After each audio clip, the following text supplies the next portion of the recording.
Anak itu meletakkan 3 buah stroberi di depan sebuah selokan. Ia bersembunyi di dekat sana untuk mengamati. Tak lama kemudian seekor anjing datang dan mengambil stroberi itu. Namun anjing itu tetap bersembunyi dan menolak keluar. Anak itu akhirnya tidak punya pilihan selain bangun dan pergi. Diam-diam anjing itu mengikuti dari belakang. Anak itu menyadarinya, lalu ia meletakkan 1 stroberi di setiap tempat yang dilewatinya. Saat ia menoleh ke belakang dan tidak melihat anjing itu, ia mengira anjing tersebut telah kehilangan jejak. Padahal anjing itu sudah lebih dulu menyelinap masuk ke dalam bis. Setelah turun dari bis, anjing itu terus mengikuti anak itu sampai terhalang oleh sebuah pintu. Tapi anjing itu sangat pintar. Ia mendorong tong sampah sampai mentok, lalu melompatinya selapis demi selapis, sampai akhirnya berhasil sampai di luar jendela. Anak itu terkejut saat melihat anjing itu, dan akhirnya memutuskan untuk memeliharanya. Ia menamainya Benji. Namun, ibunya sangat membenci hewan. Anak itu terpaksa menyembunyikan Benji di antara boneka-bonekanya. Malam harinya, ia tidur sambil memeluk Benji. Tiba-tiba Benji mendengar suara tangisan dan melihat ibu anak itu tampak sangat sedih. Jadi ia diam-diam berbaring di luar pintu. Setelah sang ibu tertidur, Benji masuk perlahan, menyelimuti ibunya. Lalu sebelum pergi, ia tidak lupa mematikan lampu. Keesokan harinya, ketika sang ibu bangun, ia menemukan Benji.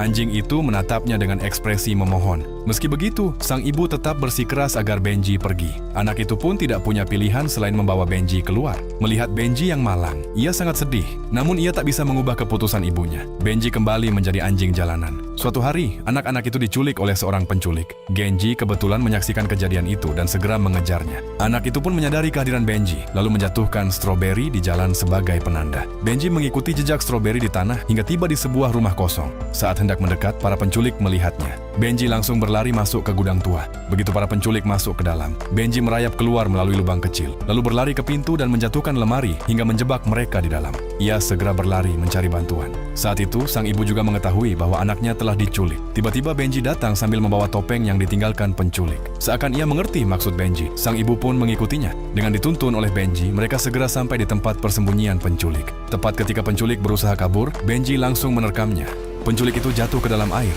sementara Benji juga terhempas keras ke tanah. Polisi datang dan menangkap penculik itu.